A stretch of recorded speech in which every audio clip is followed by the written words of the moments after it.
तो theorem number 7, chapter हमारा कौन सा चल रहा है? Inverse of A matrix. Inverse of A matrix.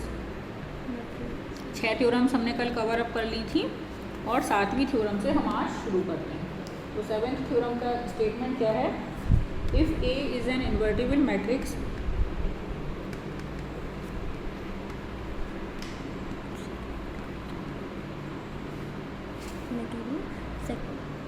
if A is an invertible matrix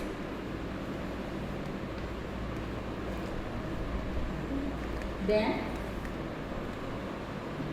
adjoint of A dash is equals to adjoint of A dash। Adjoint जो है वो ऑपरेशन को आप बाहर ला सकते हो, ठीक है। तो अभी लेकिन मैंने एडजॉइंट आपको मैंने नहीं बताया है, वैसे आप डेफिनेटली इस टर्म से फेमिलियर होगे। ये डैश तो ट्रांसपोज के लिए है, लेकिन एडजॉइंट क्या होता है किसी मैट्रिक्स का, ये आपने 12th क्लास में तो डेफिनेटली पढ़ा होगा, लेकिन एक बार मेरा ड्यूटी है कि एक बार मैं आपको एडजॉइंट के बारे में बता दूँ। तो यदि हमारी मैट्रिक्स ए जो है वो, तो थोड़ा बेसिक हम इसको रिवाइज़ कर लेते हैं एडजॉइंट की डेफिनेशन को, उसके बाद हम इस थ्योरम को शुरू करेंगे। यदि हमारी मैट्रिक्स ए है n×n ऑर्डर की मैट्रिक्स, Aij उसके एलिमेंट्स हैं a11, a12, a1n, a21, a22, a2n, an1, an2, ann। इसमें कितने एलिमेंट्स हैं? n² एलिमेंट्स हैं। n/n ऑर्डर की हमारी मैट्रिक्स है A। तो क्या होता है, ijth एलिमेंट को छोड़कर, ijth एलिमेंट वाली रो और कॉलम को छोड़ के, मतलब जिस एलिमेंट को आप सेलेक्ट कर रहे हो उससे करस्पॉन्डिंग रो और कॉलम दोनों छोड़ दो। फिर जो n-1 ऑर्डर का जो सब मैट्रिक्स बनती है उसका जो माइनर बनता है, उसका डिटर्मिनेंट निकालेंगे तो माइनर बनेगा n-1 ऑर्डर का, और उसके साथ आपको एक साइन एसोशिएट करना होता है -1 की पावर i+j। उनको बोलते हैं कोफैक्टर्स। जब माइनर्स के साथ n-1th ऑर्डर के माइनर्स के साथ इस साइन को एसोशिएट कर लेते हैं तो उनको कोफैक्टर्स बोला जाता है। और कौन से माइनर्स लेने हैं? Aij एलिमेंट का माइनर, वो माइनर है n-1th ऑर्डर का जिसमें ith रो और jth कॉलम आपने छोड़ दिए हैं। तो n-1 ऑर्डर का जो सब मैट्रिक्स बनी उसका डिटर्मिनेंट निकाला, वो माइनर, और देन उसके साथ ये साइन एसोशिएट कर दिया हमने -1 की पावर i+j। यदि i+j इवन होगा तो ये प्लस साइन रहेगा, यदि i+j ऑड होगा तो ये माइनस साइन आ जाएगा। उसको बोलते हैं cofactor of ijth element, cofactor of Aij। That is called, this number is called cofactor of Aij। तो कोफैक्टर की एक मैट्रिसेस बनाते हैं और उसका ट्रांसपोज करते हैं तो उसको बोलते हैं एडजॉइंट ऑफ ए। थोड़ी सी टिपिकल लग रही होगी, लेकिन मैं इसको एक एग्जाम्पल, छोटे एग्जाम्पल की मदद से बताती हूँ, जिसमें हम एक 3×3 ऑर्डर की मैट्रिक्स ले लेते हैं, कोई भी रैंडम मैट्रिक्स। अब ये नॉन सिंगुलर है, ये भी मुझे नहीं पता, लेकिन होपफुली मान लेती हूँ कि होगी नॉन सिंगुलर, ठीक है।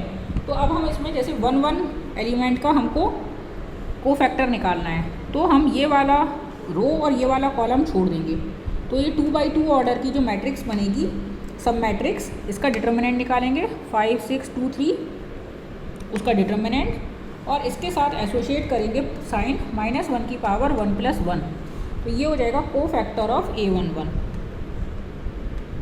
कोफैक्टर ऑफ A11 यानी कि कोफैक्टर ऑफ 3 यहाँ हम लिख सकते हैं, लेकिन 3 2 बार है इसलिए मैं A11 ही लिख ले रही हूँ ताकि कोई कन्फ्यूज़न ना रहे। तो कोफैक्टर ऑफ A11 हो गया -1 की पावर 1+1। 1 एलिमेंट से एसोसिएटेड रो और कॉलम, यानी कि फर्स्ट रो और फर्स्ट कॉलम हमने छोड़ दिए और जितना बकाया सब मैट्रिक्स बनी उसका डिटर्मिनेंट निकाल दिया और उसके साथ ये साइन एसोशिएट कर दिया, तो उसको कोफैक्टर बोलते हैं। तो क्या वैल्यू हो जाएगी? तो प्लस हो गया, 5 × 15 में से 12 गया 3। इस तरीके से सबके कोफैक्टर आपको निकालने पड़ेंगे। कोफैक्टर ऑफ A12 वो हो जाएगा -1 की पावर 3 हो जाएगा ये 1+2, और ये वाला कॉलम और ये वाली रो A12 के लिए आप छोड़ोगे तो क्या बचेगा? मैंने क्या लिखा था पढ़ने में नहीं आ रहा, 1 2 3 है ये, तो 4163 सेकेंड कॉलम और फर्स्ट रो छोड़ दिया आपने, तो 4163 बचा हमारा। तो ये हो गया माइनस साइन, और 4 × 12 में से 6 गया 6, -6 हो गया, है ना। फिर कोफैक्टर ऑफ A13 निकालेंगे,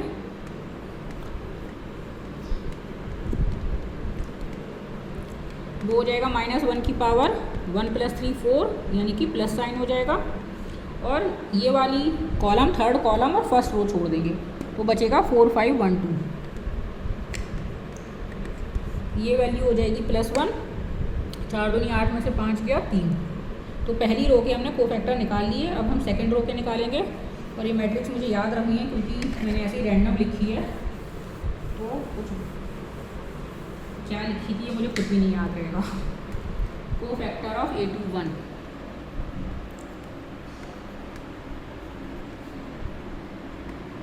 इसमें -1 की पावर 3 हो जाएगा। सेकंड रो और फर्स्ट कॉलम छोड़ देंगे तो बचेगा 2 5 2 3।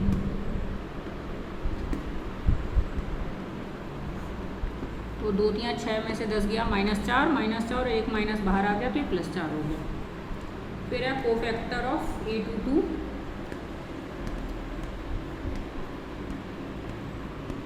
जो क्या -1 की पावर 4, और इसमें सेकंड रो और सेकंड कॉलम आप छोड़ दोगे तो ये बचेगा 3 5 1 3। चौक से नहीं चल रही, 3 5 1 3। 3 के 9 में से 5 गया 4 और ये प्लस साइन रहेगा। और ये -6 में से 10 गया -4 और माइनस प्लस होगा। ठीक है। कोफैक्टर ऑफ A23,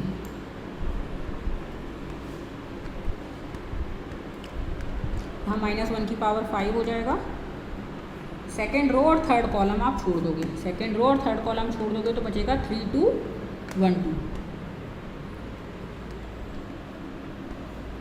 ये 0 हो जाए, नहीं 3 दूनी 6, 6 में से 2 गया 4 और -4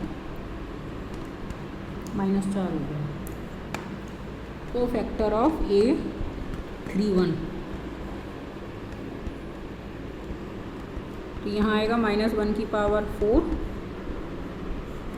थर्ड रो और फर्स्ट कॉलम आप छोड़ोगे तो आएगा 2 5 5 6।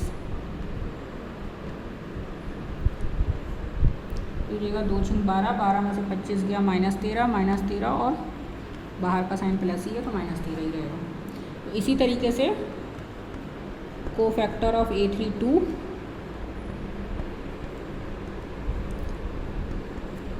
-1 की पावर 5 हो जाएगा। A32 में आपने ये छोड़ा तो 3 4 5 6 बच जाएगा, 3 4 5 6। तो ये माइनस साइन आ जाएगा बाहर, 3 6 18, 18 में से 20 गए -2 और ये बाहर मिलके +2 हो गया। कोफैक्टर ऑफ A33 और निकालना है, जगह थोड़ा कम है मेरे पास। कोफैक्टर ऑफ A33 ये हो जाएगा, ये दोनों हटा दिए तो ये क्या लिखा हुआ है 3, दिख भी नहीं रहा, शायद 3 2 है ना, 3 2 4 5, 3 2 4 5। तो ये हो जाएगा 3 पंजे 15, 15 में से 8 गया 7 और -1 की पावर 6 आएगा तो प्लस साइन ही रहेगा, है ना। तो अब इनकी जो मैट्रिक्स बनाओगे आप 3/3 ऑर्डर की, इनके कोफैक्टर्स को लिख लो सबके। A11 का है हमारा 3, A12 का है -6, A13 का है 3, A21 का है 4, 22 का है 4, 23 का है -4, 31 का है -13, 32 का है 2 और 33 का है 7। इसका जो ट्रांसपोज होगा that is called adjoint of A। This is called adjoint of A। Cofactors की मैट्रिसेस का ट्रांसपोज उसको हम एडजॉइंट ऑफ A कहते हैं। ये आप लोगों को पता होगा, आपने अपनी प्रीवियस क्लासेस में यानी कि 12th क्लास में डेफिनेटली ये पढ़ा हुआ होगा, लेकिन मैंने एक बार आपका रिवीजन करा दिया। ठीक है, क्योंकि थ्योरम हम यदि तो पढ़ रहे हैं एडजॉइंट के बारे में, तो हमें एडजॉइंट क्या होता है ये भी सही से याद होना चाहिए। तो अब हम अपनी थ्योरम स्टार्ट करते हैं। और आपने ये भी पढ़ा होगा जब 12th क्लास में कि मैट्रिक्स का A into adjoint of A क्या होता है, डिटर्मिनेंट A इंटू आई। इसी से A इनवर्स एक्चुअली वहाँ निकाला जाता है। जब हमने सीखा था A इनवर्स निकालना, तो A इनवर्स की डेफिनेशन हमने सीखी थी, A inverse is equals to 1/A determinant A sorry और A into adjoint of A। Matrices हैं दोनों, जिनका मैट्रिक्स मल्टीप्लिकेशन और divided by determinant of A। तो यहीं से आपको क्लियर हो रहा होगा कि इन्वर्स तभी एग्जिस्ट करता है जब determinant of a non zero हो, तभी हम मैट्रिक्स का इन्वर्स डिफाइन कर सकते हैं। क्योंकि यदि डिटर्मिनेंट ऑफ ए ज़ीरो हो गया, मैट्रिक्स सिंगुलर हो गई हमारी, तो ए इन्वर्स डिफाइन नहीं होता है। यही हमारी इन्वर्स डिफाइन करने की यहाँ कंडीशन थी पहली, कि मैट्रिक्स कैसी होनी चाहिए, नॉन सिंगुलर होनी चाहिए। नॉन सिंगुलर का मतलब क्या है कि उसका डिटर्मिनेंट नॉन ज़ीरो होना चाहिए, क्योंकि डिटर्मिनेंट नॉन ज़ीरो होने के केस में ही यहाँ डिवीज़न फीजिबल है। यदि ये डिटर्मिनेंट ज़ीरो हो गया तो ये डिवीज़न डिफाइन नहीं हो पाएगा और ए इन्वर्स डिफाइन नहीं हो पाएगा। ठीक है, तो अब हमें क्या दे रखा है कि एक ऐसी मैट्रिक्स है, इन्वर्टिबल मैट्रिक्स है। इन्वर्टिबल मैट्रिक्स होने का क्या मतलब है कि डिटर्मिनेंट ए नॉन ज़ीरो है और डिटर्मिनेंट ए ट्रांसपोज क्या होता है, डिटर्मिनेंट ए ही होता है। ट्रांसपोज से मैट्रिक्स के डिटर्मिनेंट पे कोई फ़र्क नहीं पड़ता, क्योंकि डिटर्मिनेंट जो होता है वो उसमें आप रो और एक्सचेंज फ्रीली, रो और कॉलम्स को फ्रीली एक्सचेंज कर सकते हो, उनको रो को कॉलम्स में और कॉलम्स को रो को चेंज कर सकते हो। तो डिटर्मिनेंट किसी भी मैट्रिक्स के ट्रांसपोज का और उस मैट्रिक्स का इक्वल होते हैं। तो यदि ये नॉन ज़ीरो है तो ए डैश का डिटर्मिनेंट भी नॉन ज़ीरो होगा, मतलब ए डैश भी ये इन्वर्टिबल मैट्रिक्स होगी। अब यानी कि ए डैश का इन्वर्स यहाँ लिख लो, ए डैश इज़ इन्वर्टिबल मैट्रिक्स। यहाँ से हमको ये पता चल गया A dash is invertible matrix. ये डेफिनेशन जो है वो हम ए डैश के लिए लेके लगा दें तो क्या हो जाएगा, A dash into adjoint of A dash is equals to determinant of A dash into I, है ना। और हमको लाना क्या है, एडजॉइंट ऑफ ए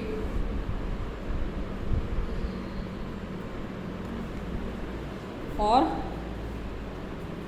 इसको एक मान लो और इसको दो मान लो। और यहाँ पे आप डिटर्मिनेंट ए डैश की जगह क्या लिख सकते हो, डिटर्मिनेंट ए लिख सकते हो, तो डिटर्मिनेंट ए इंटू आई लिख दोगे यहाँ पे, A dash into adjoint of A dash. अब ये चीज़ A into adjoint of A भी यही था, तो इस इक्वेशन का ये दोनों तरफ ट्रांसपोज कर दें हम, तो क्या हो जाएगा, ये adjoint of A whole dash into A dash, क्योंकि ट्रांसपोज में रिवर्सल लॉ फॉलो होता है, is equal to determinant of A dash into I. I का तो ट्रांसपोज भी आई ही रहता है, तो यहाँ लिख देते हैं taking transpose of equation one, taking transpose of equation one. Equation one के दोनों साइड का हमने ट्रांसपोज किया है, तो ये determinant A dash is equals to determinant A ही आ जाएगा। किसी भी स्केलर है, ये स्केलर का तो कोई ट्रांसपोज होता नहीं है एक्चुअली, तो यहाँ तो डैश लगाने का कोई मतलब नहीं है, और आई डैश जो है वो आई हो जाएगा, तो डिटर्मिनेंट ए इंटू आई हो गया ये। इसकी जगह आप वापस A dash into adjoint of A dash लिख सकते हो, ये वाली चीज़ है ना। तो अब क्या हुआ,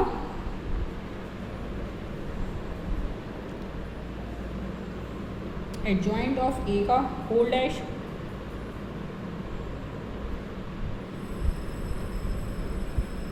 into A dash is equals to adjoint of A dash into A dash आ गया। ए डैश के इन्वर्स से यदि हम यहाँ मल्टीप्लाई कर दें adjoint of A whole dash A dash का इन्वर्स, पोस्ट मल्टीप्लिकेशन किया है ए डैश, और यहाँ आप इसको ऐसे भी लिख सकते हो adjoint of A dash into A dash, क्योंकि एक्चुअली एडजॉइंट और इन्वर्स क्या होते हैं, वो कम्यूटेटिव की तरह रहते हैं। A inverse is equals to I is equals to A inverse होता है ना, जैसे सॉरी ए इन्वर्स ए होता है जैसे कि, वैसे ही A into adjoint of A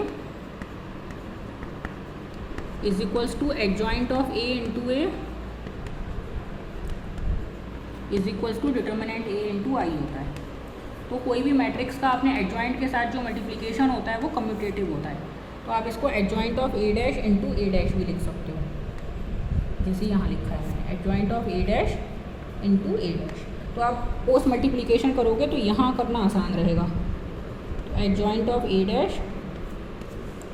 dash और ए डैश का इन्वर्स, ठीक है। ये किसी भी मैट्रिक्स का अपने एडजॉइंट के साथ जो मल्टीप्लिकेशन होता है वो कम्यूटेटिव होता है, और अपने इन्वर्स के साथ भी मल्टीप्लिकेशन कम्यूटेटिव होता है। बाकी इन जनरल कम्यूटेटिव होना जरूरी नहीं होता है मैट्रिक्स मल्टीप्लिकेशन, लेकिन अपने इन्वर्स के साथ और अपने एडजॉइंट के साथ इनका मल्टीप्लिकेशन कम्यूटेटिव होता है, तो हम इसको पलट सकते हैं। तो यहाँ क्या होगा, ए डैश और ए डैश इन्वर्स मिलके आइडेंटिटी बन जाएंगे। तो ये हो जाएगा एडजॉइंट ऑफ ए का transpose is equals to adjoint of A dash.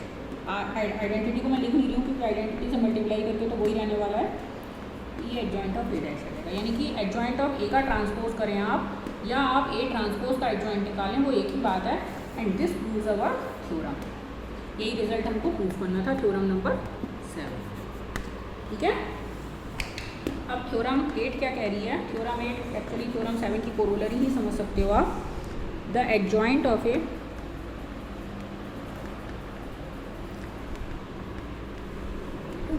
symmetric matrix is also symmetric of a symmetric matrix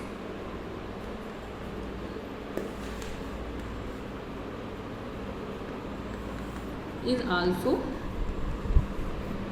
symmetric।